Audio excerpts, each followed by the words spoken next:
Au fur et à mesure que la fumée se dissipe sur le lac Mégantic, de nombreuses questions surgissent. Des questions dont les réponses se trouvent cachées dans un amas d'acier. Vu du ciel, on est frappé par l'étendue de la catastrophe. Plus on s'en approche et plus on mesure les dégâts.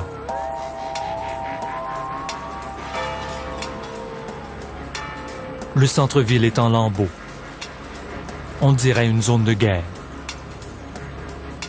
C'est dans ces ruines, quelques heures après l'accident, que débarquent les enquêteurs. Ceux de la police, du ministère des Transports et du Bureau de la sécurité des transports. Leur travail est colossal. Chaque indice compte.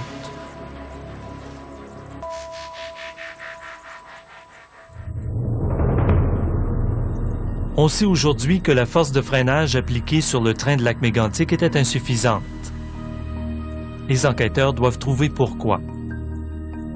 Et entre autres, en quoi le feu de la veille et l'arrêt du moteur de la locomotive ont affecté le système de freinage. Au départ, il faut savoir qu'un train compte deux systèmes de freinage.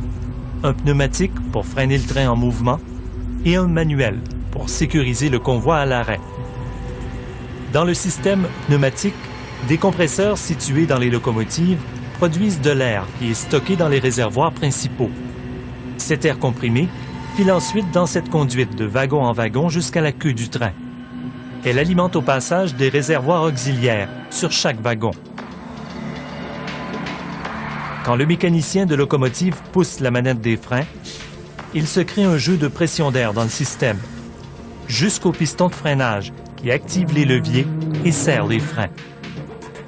Quand on stationne un convoi, on peut choisir de mettre les freins à air uniquement sur les locomotives ou sur tout le convoi. S'il y a panne de compresseur, les réservoirs principaux peuvent se vider et les freins des locomotives qui s'y alimentent se relâcher. Par contre, si on a pris soin de serrer les freins sur tout le convoi, l'air emprisonné dans les réservoirs auxiliaires et leurs circuits de freinage maintient les freins des wagons bien serrés. Le soir de l'accident, quel type de frein, quelle force de freinage a réellement été appliquée sur le train? Quelles informations la locomotive va-t-elle livrer aux enquêteurs? Ce qu'on a fait aujourd'hui, on a réussi finalement à aller inspecter la locomotive. On a vérifié tous les mécanismes qui étaient dessus. On a récupéré une copie de la fameuse boîte noire. On a récupéré aussi l'unité de détection et de freinage. Mais quel que soit le comportement des freins pneumatiques ce soir-là, il reste que les freins manuels auraient dû ultimement empêcher le train de bouger. Quand on stationne un convoi, on doit les activer. C'est le règlement. Le frein manuel, c'est cette roue qu'on aperçoit sur les locomotives ou les citernes. En la tournant à la main, la chaîne se tend et actionne des mécanismes qui serrent les sabots de frein contre chacune des roues. Généralement, les freins manuels sont activés depuis la locomotive de tête et sur un certain nombre de wagons ou de citernes. Chaque compagnie ferroviaire a une charte qui indique le nombre de freins manuels à serrer, selon le poids du convoi et le degré de la pente. Mais c'est un minimum. On peut devoir en activer plus. Cela dépend des circonstances. C'est que la capacité de freinage peut varier avec le temps. Si les freins sont usés, par exemple, il faudra actionner plus de freins que stipule la charte. La pression des sabots de frein sur les roues peut aussi être inégale d'une roue à l'autre, selon la tension exercée sur la chaîne. Par conséquent, la force totale de freinage peut varier.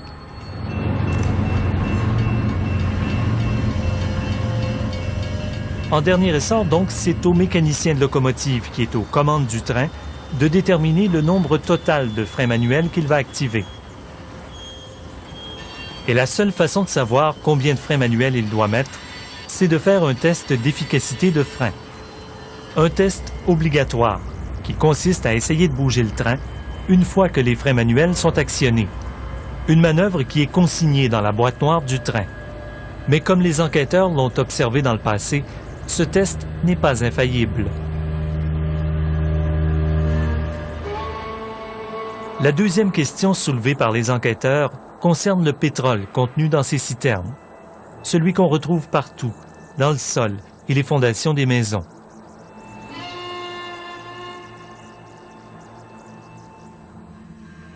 Ce pétrole brut provenait du Dakota du Nord, à plus de 3000 km de lac Mégantic. Un pétrole puisé dans l'immense formation rocheuse Bakken. Le pétrole de lac Mégantic était un mélange provenant de plusieurs puits de la région. Contrairement aux puits conventionnels, le pétrole qu'on extrait ici l'est par fracturation. Comme on le fait pour extraire le gaz de schiste, on fracture la roche pour libérer le pétrole. Un pétrole qui a fait son chemin jusqu'au Québec et que les enquêteurs ont prélevé dans les citernes. Les résultats des tests effectués par le BST indiquent que le pétrole brut qui était impliqué dans ces wagons n'était pas documenté correctement. Autrement dit, le pétrole transporté dans ces citernes était plus inflammable qu'on ne le croyait. D'ailleurs, le point d'éclair, qui est relativement bas dans le cas de ce produit, explique en partie pourquoi il s'est enflammé aussi vite lors de l'accident à lac Mégantic. Mais qu'est-ce qui peut rendre ce pétrole brut plus inflammable?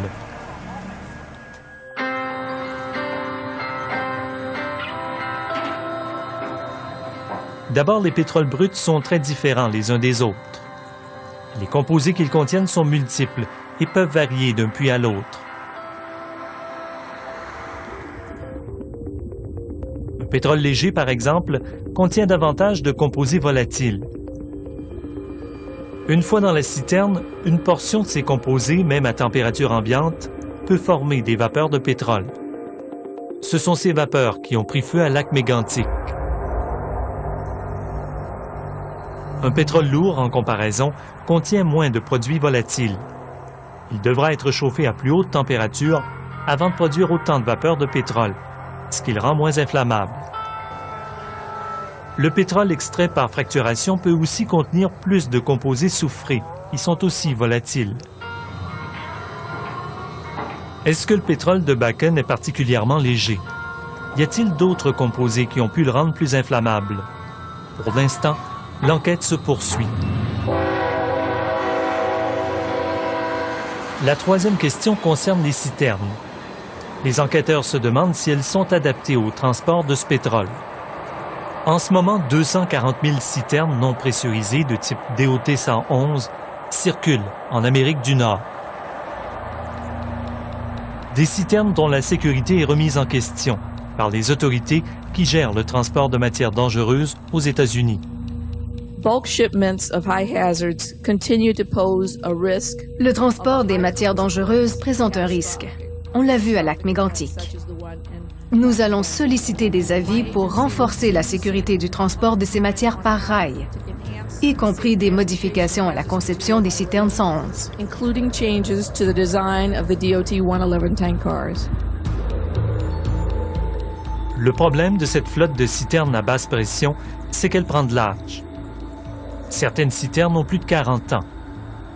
Les enquêteurs de la sécurité des transports, canadiens et américains, répètent depuis 15 ans dans leur rapport que ces citernes résistent moins bien aux impacts. Leur point faible? L'acier des parois peut se déchirer. Les extrémités peuvent se briser quand elles se cognent les unes contre les autres. Les équipements au sommet ne sont pas toujours adéquatement protégés. C'est le portrait à lac Mégantic.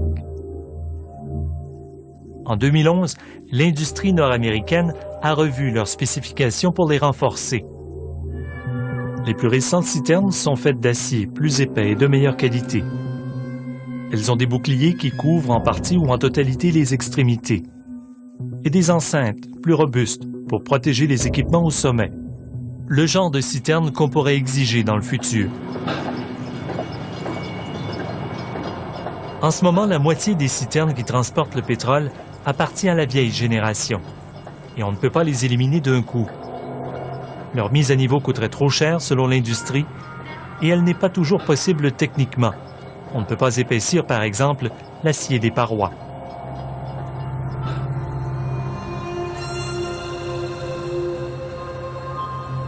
Enfin, pour trouver des réponses à une partie de leurs questions, les enquêteurs ont prélevé sur le site des pièces de métal. C'est ici, à Ottawa, au Bureau de la sécurité des transports, que ces pièces vont subir des analyses. Des pistons de la locomotive, l'aiguillage, des morceaux de rail et des échantillons d'acier des citernes. Et on a commencé à faire des essais sur les composantes de chemin de fer, des composantes des wagons 111. Ces analyses-là vont nous permettre d'évaluer correctement le comportement de ces wagons lors de l'accident. Pour comprendre et voir en quoi consistent ces tests, on s'est rendu au Centre de métallurgie du Québec à Trois-Rivières. Luc Lafrenière est un ingénieur spécialisé en métallurgie. C'est un peu un détective du métal. Donc, ce qu'on va regarder, c'est d'essayer de voir est-ce qu'il y a des anomalies. Dans le cas d'un déraillement, vous avez des pièces qui ont été brisées par l'explosion, par des impacts. Mais lorsque vous avez un phénomène de fatigue, c'est-à-dire que vous avez des marques qui indiquent qu'une fissure est en progression depuis un certain temps, ça vous doit donc dire qu'il y aurait des pièces qui étaient en voie de se briser. Autrement dit, on pourrait savoir si une pièce déjà affaiblie a pu contribuer à l'accident. En examinant sa surface de rupture en 3 dimensions, au microscope électronique à balayage, un expert va voir comment la pièce s'est cassée. L'exemple qu'on a ici, il s'agit d'un cylindre qui a brisé justement par fatigue. C'est un phénomène qu'à lac mégantic, on ne voudrait pas voir. Donc, ce que vous pouvez voir ici, ce sont ce qu'on appelle communément soit les lignes de fatigue ou les lignes d'arrêt, jusqu'à la zone d'arrachement. C'est un bris qui s'est fait par une évolution. C'est parce que trouver des pièces comme ça voudrait donc dire qu'avant l'accident, il y avait des pièces qui étaient en voie de se briser. Peu importe la pièce, il faut savoir que chaque type d'acier a une sorte d'empreinte digitale qui lui est propre. Sa microstructure nous renseigne sur ses propriétés mécaniques. La façon dont les grains sont disposés à l'intérieur de l'acier nous dit si le métal a été étiré ou écrasé. La métallographie, comme on l'appelle, peut révéler des choses invisibles à l'œil nu. Si vous voulez vérifier, par exemple, l'état des roues, pour savoir si, par exemple, des freins ont fait leur travail, vous allez voir que la microstructure va être affectée. Comme par exemple, un frottement important va écraser les grains, de telle sorte qu'ils vont devenir très allongés. Si le frottement est encore plus important, vous allez voir une décoloration de l'acier. Une autre série de tests qu'on fera de facto sur l'acier rapporté à Ottawa, c'est de vérifier si l'acier était conforme à ce qu'il devait être. Comment le fait-on? Premièrement, on analyse sa composition chimique. On connaîtra exactement les éléments qu'il compose. Ensuite, on fait des tests physiques, uniquement sur les pièces épargnées par le feu. On mesure sa dureté en enfonçant cette pointe dans l'acier. On mesure aussi sa résistance et sa capacité à se déformer en faisant un test de traction jusqu'à ce que l'acier casse. Et qu'est-ce que ça peut nous dire sur l'acier? Ça permet de vérifier si la fabrication de ces wagons-là respecte les normes établies, respecte les lois et aussi respecte les dessins techniques. Parce qu'il est possible que, bien que vous ayez un dessin technique qui soit certifié, que la fabrication, parfois, prenne des raccourcis.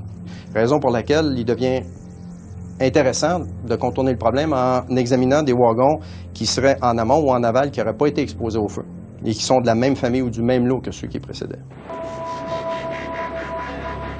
Une chose semble certaine, par contre. Aucune citerne basse pression, aussi solide soit-elle, n'aurait probablement résisté à un impact d'une telle vitesse la nuit du 6 juillet.